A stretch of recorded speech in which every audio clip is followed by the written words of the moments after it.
میرے نبی نے فرمایا مجلس میں بیٹھے ہوئے مسجد میں، کہا کہ یہ جو دروازہ ہے نا اس سے ایک جنتی آنے والا ہے۔ تو لوگوں نے دیکھا ایک مدینے کے مقامی آدمی ذرا بوڑھے، وہ مسجد میں اندر آئے، داڑھی میں وضو کا پانی، ہاتھ میں جوتا، نماز میں شریک ہو گئے۔ اگلے دن آپ کی محفل تھی تو آپ نے فرمایا یہ جو سامنے دروازہ ہے اس سے ایک جنتی آ رہا ہے۔ تو سیم وہی آدمی اسی حالت میں انٹر ہوئے۔ اگلے دن ہوا تو آپ نے کہا اس دروازے سے جنتی آنے والا ہے، ٹھیک وہی آدمی اسی حالت میں انٹر۔ اس مجمع میں ایک صحابی بیٹھے ہیں، ان کا نام ہے عبداللہ بن عمر۔ یہ 1,24,000 صحابہ میں ان کی ایک اسپیشلٹی ہے کہ یہ سب سے زیادہ عبادت کرتے تھے، سب سے اتنی عبادت کسی نے نہیں کی۔ ساری رات نفل پڑھتے تھے، سارے دن کا روزہ رکھتے تھے، اور دن رات میں ایک قرآن ختم کرتے تھے۔ کوئی ہمارے جیسا اول تو کر نہیں سکتا، کرے گا تو چوتھے دن پاگل ہو جائے گا، دماغ خشک ہو جائے گا، اور انہوں نے نبھا کے دکھایا۔ رات پوری تہجد، دن پورا روزہ، اور رات اور دن میں ایک ختم قرآن۔ اب ان کو خیال آیا کہ یہ بابا جی مجھ سے بھی زیادہ عبادت کرتے ہیں، جو ان کو یوں ڈائریکٹ جنت کی بشارت ملی اور مجھے نہیں ملی،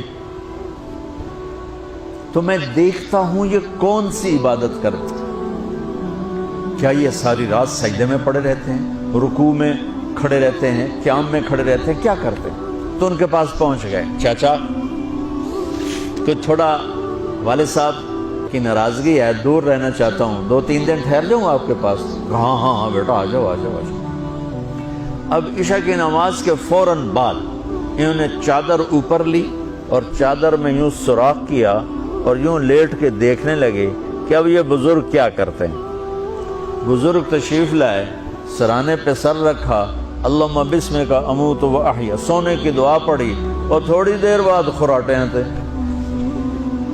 وہ بڑے حیران ہوئے، بھئی میرا تو خیال ہے یہ ساری رات سجدہ کرے گا تو رو رو مسلح تر کر دے گا، یہ تو خراٹے ہی چون جاندے نہ ہو جا رہے ہیں۔ اب وہ دیکھ رہے ہیں ابھی اٹھے گا ابھی اٹھے گا ابھی اٹھے گا، پھر انہوں نے کپڑا اتار دیا، ابھی سویا ہوا ہے۔ وہ فجر کی اذان پہ اٹھے اور ان کا دماغ چکر کھا گیا، بھئی اے کی بڑی تہجد دے 2 نفل بھی نہیں تو جنت دی بشارت 3 دن کٹھی۔ انہوں نے کہا کل دیکھوں گا، کل شاید کچھ اور کریں۔ اگلے دن آئے، پھر اسی طرح یوں کر کے لیٹ گئے، اور بزرگوں نے بھی یوں کی، اور بسمک اموت و احیا، اور پورا کمرہ خراٹے نال۔ وہ پھر پریشانی کب اٹھے گا کب اٹھے گا، فجر کی اذان پہ اٹھے تو اور ان کی حیرت بڑھ گئی، کہنے والا سچا، اس کے بات کو تو چیلنج ہو نہیں سکتا، وہ محمد مصطفیٰ ہیں، لیکن یہ چکر کیا ہے، یہ جنت مل کیسے رہی ہے؟ چلو ایک رات اور صحیح۔ تیسری رات آئے، یہ یوں لیٹے وہ یوں لیٹے، یہ دیکھتے رہے وہ سوتے رہے، حتیٰ کہ فجر کی اذان پہ آنکھ کھلی تو یہ نا پھٹ پڑے، کہنے لگے چاچا بات بتاؤں؟ کہنے کیا؟ کہ میری کوئی جھگڑا نہیں تھا ابا سے، میں نے 3 دن مسلسل تیرے بارے میں سنا جنتی آ رہا، 3 دن تجھے اللہ کے نبی نے بشارت دی، جنتی ہے جنتی ہے جنتی ہے، لیکن میں اس بات پہ حیران ہوں تو ساری رات سوتا رہتا۔ اس زمانے میں منافق بھی تہجد نہیں چھوڑتے تھے، فرض نماز تو فرض نماز ہے، منافق بھی تہجد نہیں چھوڑتے تھے۔ تو کہنے لگے کیا کرتے ہو؟ ساری رات تو سوتے گزار دیتے، کیا کرتے ہو؟ کہنے لگے بھتیجے جو تو نے دیکھا ہے یہی کرتا ہوں۔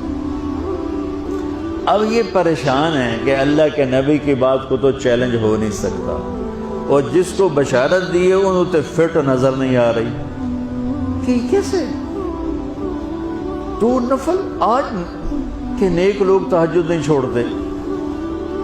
تو کہنے لگے اچھا چلو اللہ نے ایسا ہی، اللہ کی مرضی، اللہ کے نبی کی مرضی۔ یہ 4 قدم چلے تو آپ سننا، کہا بھتیجے ادھر آؤ، کہا بیٹا ادھر آؤ، آ گئے۔ کہنے لگے اب تو میں اصلی بات بتاؤں، اب تو میں اندر کی بات بتاؤں؟ ان کا کیا ہے کیا ہے؟ اب وہ تیار ہو گئے کہ یہ کہیں گے میں 3 دن بیمار تھا اس لیے میں اٹھ نہیں سکا، ورنہ میں تو ساری رات سجدے میں گزارتا ہوں، میں تو ساری رات روتے روتے گزارتا ہوں، تو 3 دن میں بیمار تھا، میرے پیٹ میں درد تھا، میرے سر میں درد تھا، تو میں اٹھ نہیں سکا، ورنہ تو دیکھتا تو حیران ہو جاتا میری رات کیسے ہوتی۔ لہٰذا ہاں جی جی جی، تو کہنے لگے مجھے دیکھو، یہاں ہاتھ رکھ رکھا، یہ جو دل ہے نا، دل، اس میں دنیا کی کسی انسان کی نفرت نہیں ہے، اور جب اللہ کسی کو کوئی رزق دیتا ہے تو مجھے کبھی حسد نہیں ہوا، مجھے خوشی ہوتی ہے۔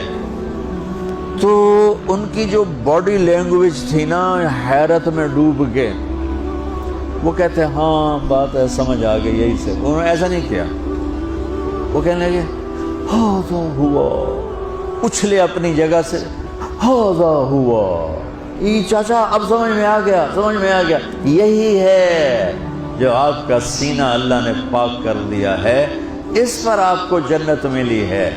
یہ صرف تہجد تے نفلاں تے انج سوکھی نہیں لبدی، یہ جو آپ کا سینہ پاک ہے۔ اب پہلی حدیث کے ساتھ جوڑو، میرے نبی نے فرمایا میرے بیٹے انس، میری ایک عظیم الشان سنت ہے کہ اپنے دل کو دنیا کے انسانوں سے، میرے بچوں سنو، یہ نہیں فرمایا مسلمانوں سے دل صاف رکھ، فرمایا پوری دنیا کے انسانوں سے دل صاف رکھو۔